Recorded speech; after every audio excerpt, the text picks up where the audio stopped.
Well, today we've done a thing, and the thing looks like a little black car. Yes, you may be asking why we brought the little black car.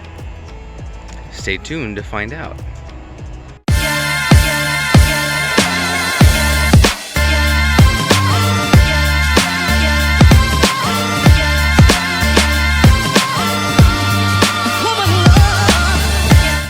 Look at all of the interesting cars.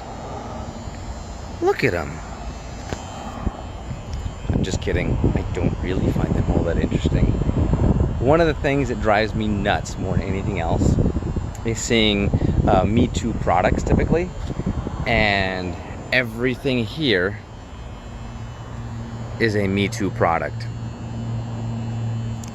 The question genuinely becomes, what kind of car do you want? You want an SUV? Do you want the one that Ford made? Or do you want the one that GMC made? Well, I want none of them. Well, actually, that's not true. I would take the Cadillac. We saw a Cadillac XT4 here. It's actually a fantastic looking Me Too car. But I only say these things sometimes. I will only eat my own words sometimes. But, truth be told, I do like weird cars. Always have, probably always will. And that's why I got this weird car.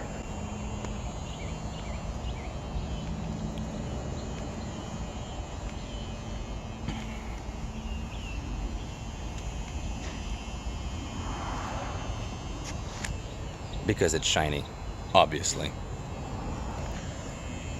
Finance papers signed in the finance room. You trying to scare us? And we just had a magical moment. They're here.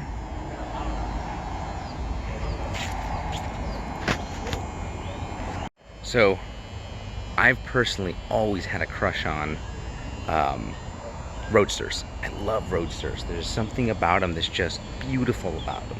So, to be a roadster, there's a couple of things you traditionally have to meet. A, the bonnet. If it's not absolutely huge, is it really a roadster? No. It's long too. If we take a step back and aim down, that's a very, very long hood. And if we actually compare it to the rest of the car, that car, look at the trunk, tiny. We have the cabin area right here, and then just that hood.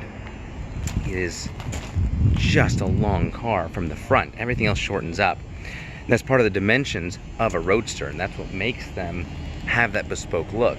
From there, you're gonna have big wheels on tiny little tires, tiny, and you're gonna have a nice small cabin.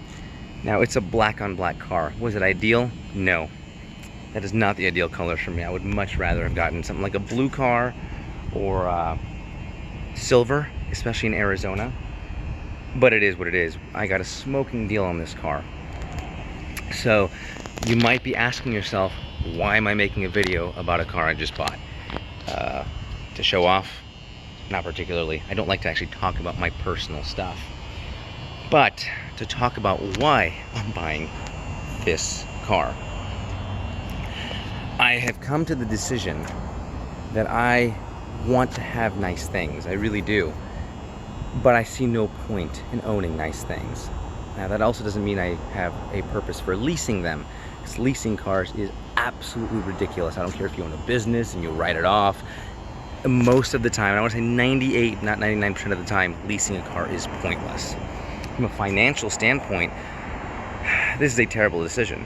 It's a pretty sports car, fast as hell, but it's a bad decision unless you have a way to make money with it. And that's exactly what this car is going to do for me. A lot of people like to buy cars, hide them away in their garages, and you're just buying a depreciating asset. that sits in your garage, you drive it a couple times. I mean, realistically, what do you drive? 12, 15 miles a day?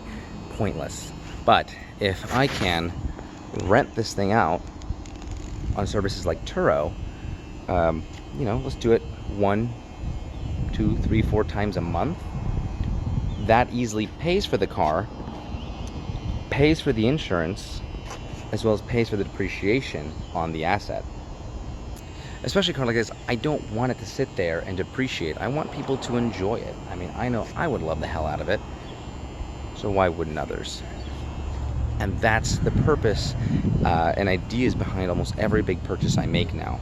I don't want to own a car that's just gonna sit there and lose money for me. Every big investment I make, I want it to make me money, because it is that an investment. The thing about investments though, most people consider a car an investment, and it's not. It really isn't. This thing is gonna hit 120, 140, 200,000 miles, and it's pointless. It's absolutely pointless to have that kind of money tied up in it. So, now we know the purpose of why I bought this car. I keep pointing at it. I'm actually kind of excited. I'm pretty excited about this thing, because I've wanted one for years. I actually almost bought one of these 2 years ago before I bought my Wrangler, which, by the way, where is my Wrangler? It's hiding away here. Oh, there she is. Right there. Almost bought one before I bought my Wrangler. I would have paid a lot more for a lot less car. And so today, we've got a fantastic deal on a car that I've wanted for a very long time. In a minute, I'll give you guys a demo and show you everything about her, all the exciting things. But the black on black does look good. Tires look fantastic on it.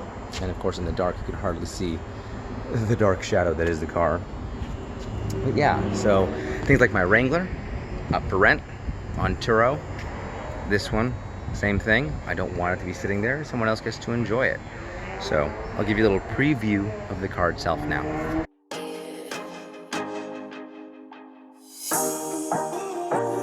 This is a 2011 Bmw Z4 35i.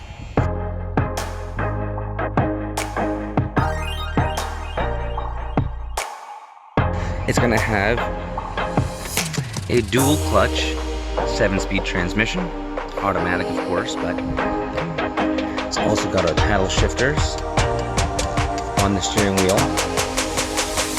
It has the sport mode, we have it locked right now, with a few different levels of sport mode. Really cool. I think that's got to be aftermarket. I think someone put that in. We get the beautiful orange gauges BMWs are known for. We look down here, we have our sport mode, normal, as well as our traction control buttons. We have our digital shifter, which confuses everybody, but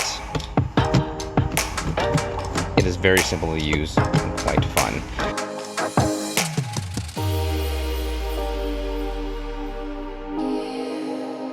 The sound system is the premium sound system on it. We have all the glowing lights, plenty of speakers in here, and I actually found speakers hidden everywhere on this thing.